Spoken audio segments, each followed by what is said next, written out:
Mengaku ditampar oleh Pak Marsono. Seorang guru SD di Kabupaten Wonosobo dilaporkan ke pihak kepolisian oleh wali murid lantaran melakukan kekerasan terhadap salah satu siswanya. Oh iya, Bapak, saya boleh minta izin untuk Pak Marsono mungkin menyampaikan yang poin kedua, karena ini yang sangat penting buat saya, teman-teman, karena ini yang terkait dengan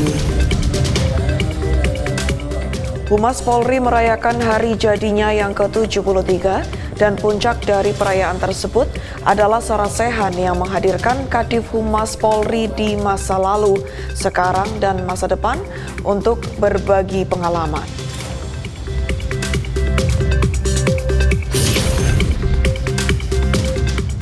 Kapolri Jenderal Polisi Listio Sigit Prabowo mendapat gelar Panglima Gagah Pasukan Polis dari Kerajaan Malaysia.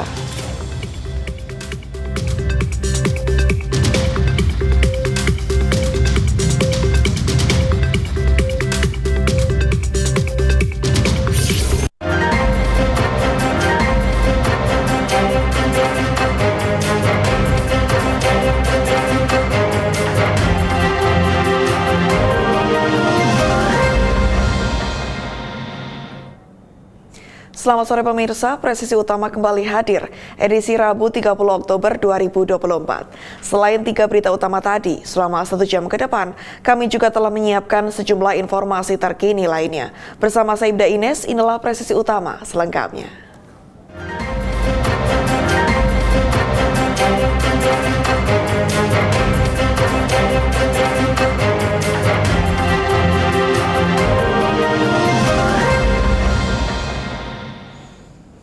Seorang guru SD di Kabupaten Wonosobo berinisial M dilaporkan ke pihak kepolisian oleh wali murid inisial AS lantaran melakukan kekerasan terhadap salah satu siswanya.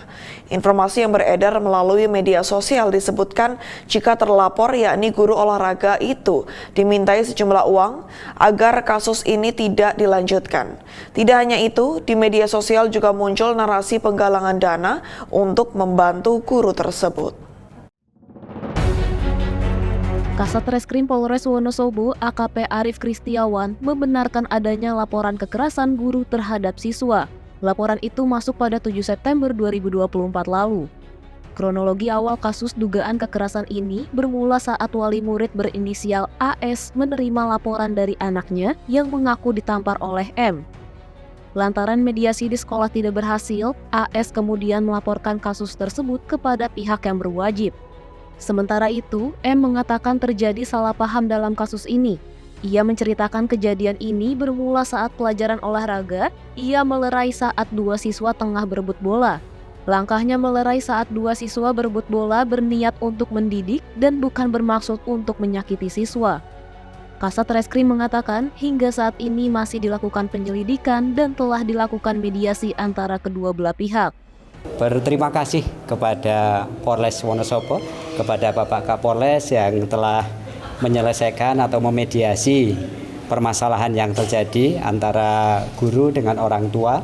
Mudah-mudahan ke depan nanti semua kegiatan, semua permasalahan yang terkait dengan kejadian pembelajaran atau pendidikan untuk anak-anak tetap berjalan di sekolah. Sehingga anak-anak bisa belajar dengan maksimal, Bapak Ibu guru juga bisa mendidik anak-anaknya dengan sebaik-baiknya, dan insya Allah akan menjadi anak-anak yang salih dan salihah. Kedua belah pihak yakni wali murid sebagai pelapor dan guru sebagai terlapor saat ini telah sepakat untuk berdamai. Kesepakatan damai muncul usai mediasi yang dilakukan di Mapolres Wonosobo.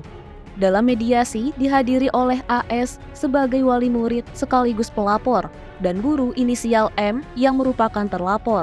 Dari Humas Polres Wonosobo melaporkan untuk Polri TV. Satreskrim Polres Ngawi Polda Jawa Timur mengamankan pelaku penggelapan uang perusahaan. Uang tersebut digunakan untuk melunasi pinjaman online dampak dari ketagihan judi online. AMS, perempuan 30 tahun diamankan Satreskrim Polres Ngawi, diduga menggelapkan uang perusahaan senilai 637 juta rupiah lebih di perusahaan tersebut. Tersangka menjabat sebagai accounting yang menerima pembayaran angsuran pembelian perumahan. Namun oleh tersangka tidak dibayarkan, justru untuk kepentingan pribadi. Uang tersebut menurut pengakuan pelaku digunakan untuk melunasi pinjaman online dampak dari ketagihan judi online.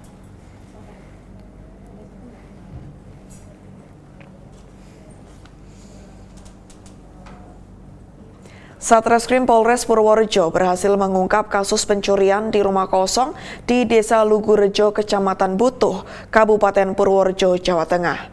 Pelaku yang merupakan warga Desa Purwosari, Kecamatan Kutoarjo, berhasil ditangkap setelah polisi melakukan penyelidikan intensif.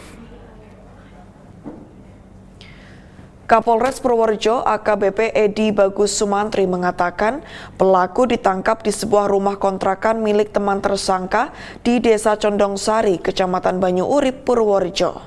Dalam menjalankan aksinya, tersangka telah mempelajari situasi dan memastikan penghuni rumah tidak ada di tempat. Tersangka kemudian masuk ke rumah dengan mencongkel jendela dan mengambil sejumlah barang berharga milik korban. Akibat kejadian ini, korban mengalami kerugian sebesar 58 juta rupiah. Untuk mempertanggungjawabkan perbuatannya, tersangka dikenai pasal 363 KUHP dengan ancaman hukuman maksimal 7 tahun penjara. Korban Muhammad David, kemudian tersangka inisial M atau alias P. Modus operandi tersangka sebelum melakukan aksi lebih dahulu, ia mempelajari sikon. Sasaran dalam hal ini memastikan penghuni rumah sedang pergi meninggalkan rumah. Dan waktu itulah tersangka melakukan aksi pencurian di rumah kosong dan berhasil mengambil barang-barang berharga milik korban. Kronologis bahwa semula korban menyimpan uang dan perhiasannya miliknya dalam almari plastik. Kapolda Bengkulu Irjen Pol Anwar secara resmi membuka fokus group discussion yang bertemakan upaya penanggulangan maraknya geng motor dan kenakalan remaja pada lingkungan sekolah. Kegiatan ini dilaksanakan sebagai inisiatif Direktorat Binmas Polda Bengkulu untuk memperkuat kolaborasi antara berbagai pemangku kepentingan dalam menciptakan keamanan yang lebih baik. Berikut liputan selengkapnya.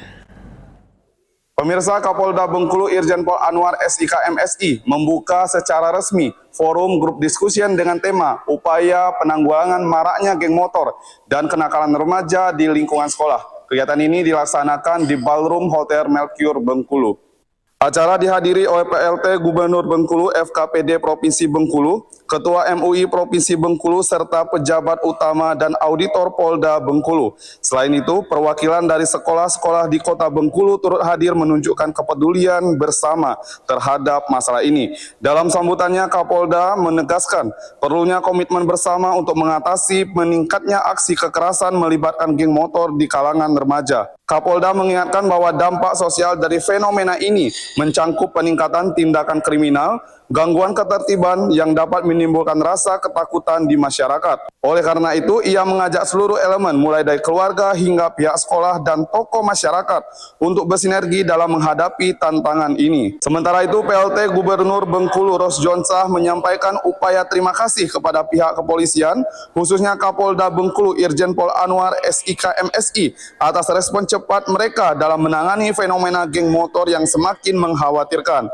Ia menekankan pentingnya kolaborasi antara pemerintah, kepolisian, sekolah, dan masyarakat untuk menciptakan lingkungan yang aman bagi generasi muda. Dengan semangat kebersamaan, optimis bahwa hasil diskusi ini dapat memberikan dampak positif bagi masyarakat dan membantu mencegah terjadinya aksi-aksi negatif di masa mendatang. Demikian informasi yang dapat saya sampaikan dari Ballroom Hotel Mercure, Polda Bengkulu. Saya Bribtu Harneno Kasturi melaporkan untuk Polri TV. Polrestabes Surabaya gelar hasil operasi Tumpas Narkoba Semeru 2024 yang digelar pada 11 hingga 20 September lalu. Dalam rilisnya pada Senin lalu, Kapolrestabes Surabaya, Kombes Lutfi Sulistiawan mengatakan pihaknya telah berhasil mengungkap total 59 kasus dan mengamankan sebanyak 83 orang. Hari ini adalah kita rilis hasil operasi Tumpas Narkoba Semeru 2024. Ini terhitung mulai tanggal 11 September sampai dengan 22 September 2024. Selama pelaksanaan operasi, kita berhasil mengungkap sebanyak 59 kasus. Itu terbagi dua. Yang pertama, kasus yang diungkap oleh jajaran Polres Satres Narkoba sebanyak 36. Kemudian untuk jajaran Polsek sebanyak 23 kasus diungkap selama pelaksanaan operasi.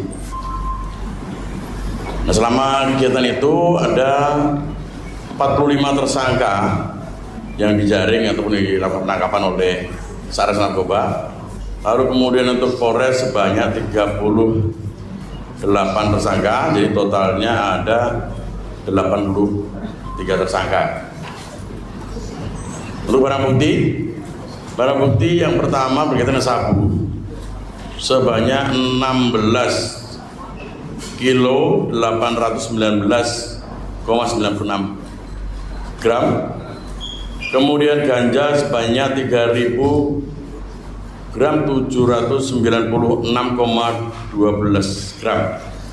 Selain itu ekstasi ini juga cukup banyak, 915 butir ekstasi.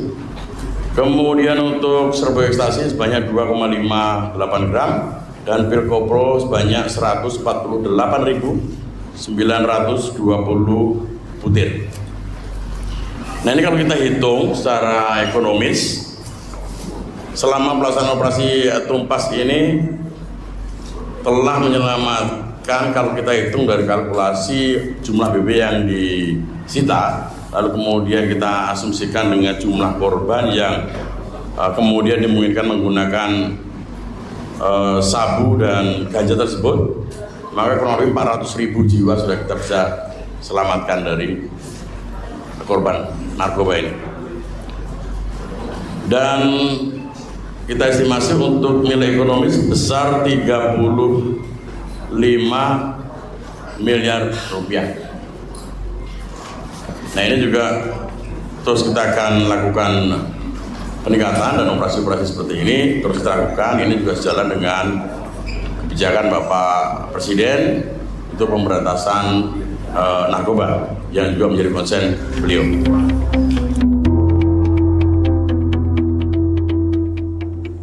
Pemirsa, kami akan segera kembali usai jeda berikut ini.